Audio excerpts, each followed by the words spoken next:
Guys, I decided to start on the left rear.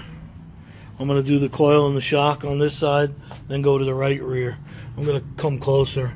Hey, there's my my sway bar, greasable sway bar fitting that I put on the other day, the poly bushing. Anyway, the plan is I'm up on the lift. I took off the rear tire.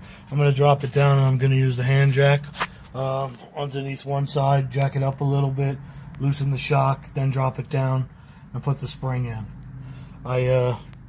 That's the plan. So there'll be a bunch of parts. I'll probably put it all together as one video, and I'll do it on YouTube like I did with the other one.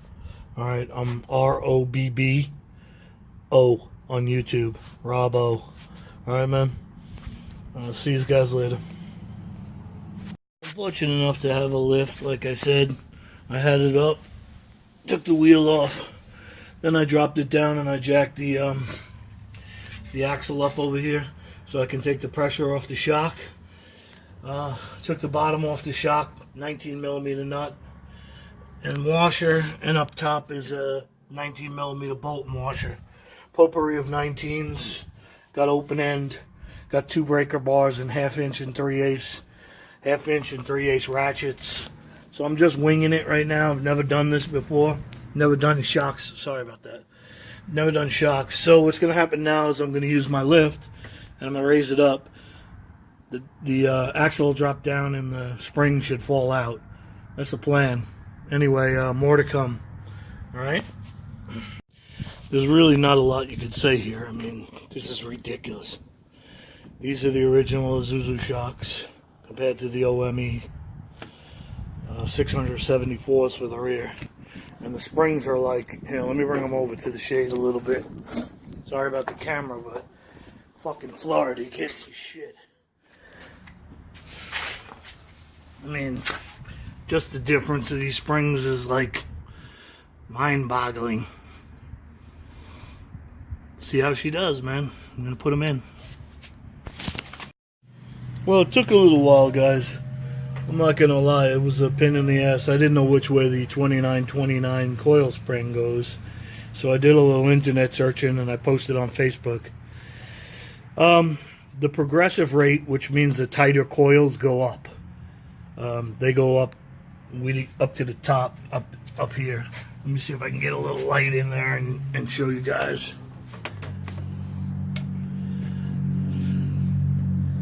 It's hard to see, but as they go up, they get tighter. You can see them in my still pictures, but that gives you the progressive first, and then the fixed rate down. Anyway, took a little bit. Got everything in. The shock is in, so I'm pretty much here for a good hour now, just dicking around with the one side. Of course, I got customers coming and going. So, but anyway. Tomorrow in daylight, I'll probably do the other side. I won't go into too much detail until I get to the front because it's kind of rinse and repeat. I'm just using my lift and my floor jacks to kind of work it out. All right? Like I said, guys, I won't bore you with all the details. I'm sure most of you guys know what the hell you're doing already anyway. So, I'm on side 2 of this is the right rear. I've already done the shock. I've pulled the old coil and the old shock and put the new shock in. What I wanted to say to you guys is, on the coils, on the OME 29s, I use my OMC strut compressors, spring compressors, and I brought them down smaller than stock height to make my job easy. See, they're a little bit lower, so they'll fit right in. Anyway, I just wanted to bring that to your attention. I used the Harbor Freight cheapies and they broke on the first day years ago, and I just got myself some better OMCs. Thank you. Alright, so that was fairly easy. A lot faster than yesterday. One thing I noticed when inspecting both of the bump stops is they're both way wore the fuck out on both sides. So anybody got any suggestions on good bump stops, where to get them, who makes a good set that fits the 98 through 02, let me know. But here's the end result of the rear. Fat ass up and down here. Anyway, there's the 2929s and the 674s in there. You can see the greasable sway bar over here. Same thing. Never work in the dark. I got here this morning and my fucking half-inch, my 3/8 drive and my 19mm were hanging off the top bolt of the shock. I look in there and start fucking laughing. No wonder I lose my tools. Anyway, I'm on to the front and more to come. Alright, we're on the right front. Super easy. It was 19 on the bottom.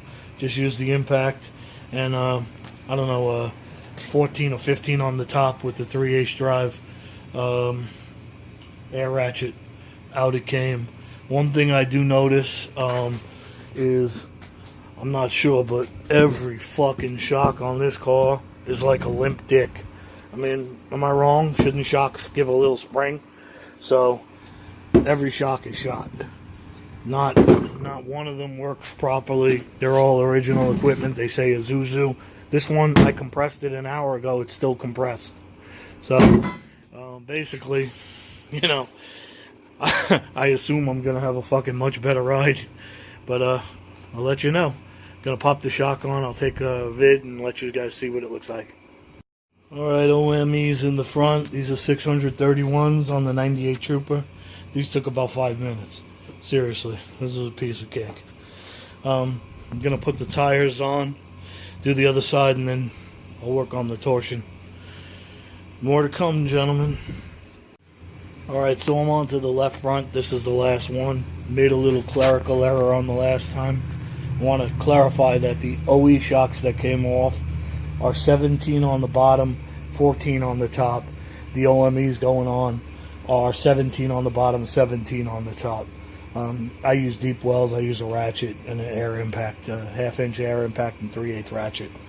But I just wanted to clarify that. A few more minutes and I'll be done on this side. Alright guys, last part. I'm going to do the torsion lift. So here's my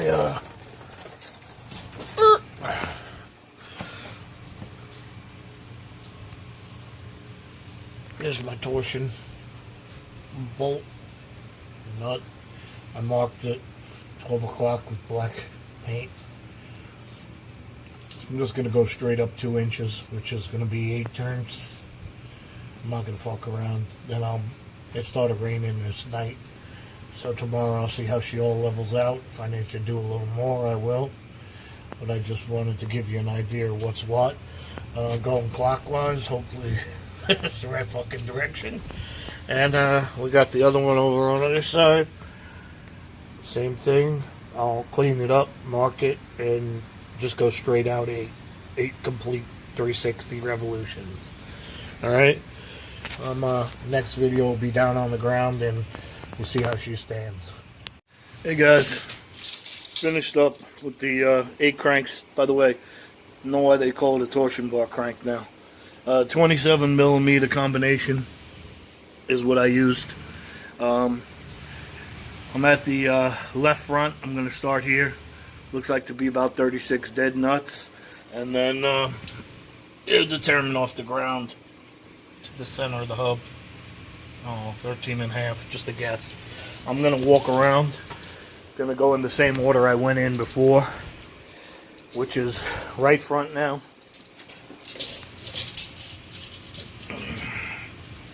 Alright, off the ground here. We seem to be about 35 and maybe 3/4, a hard 3/4. So it looks like I'm going to drive it and might have to adjust some torsion. But the hub on this one, same thing. You determine. Alright. Moving around to the right rear. I think the rears came up pretty nice, to be honest with you. So we're just at it's looking like 35 and 3/4 again to the bottom of the fender flare, and then the hub.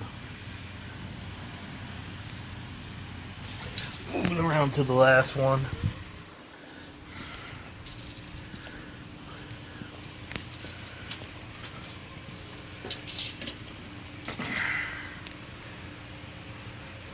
This is the one we did last night. This is again about 35 3/4 to the bottom of the flare, and then the hub. So at current, it's looking like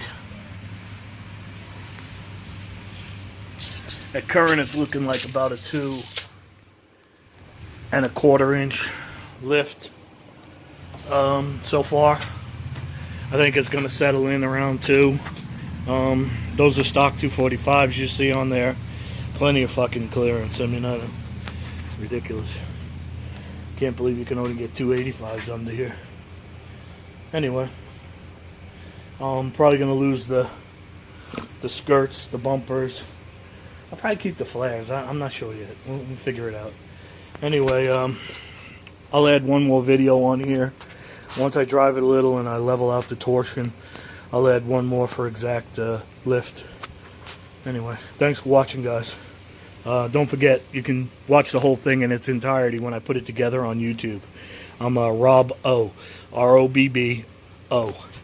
Alright, catch you later. Hope this helps.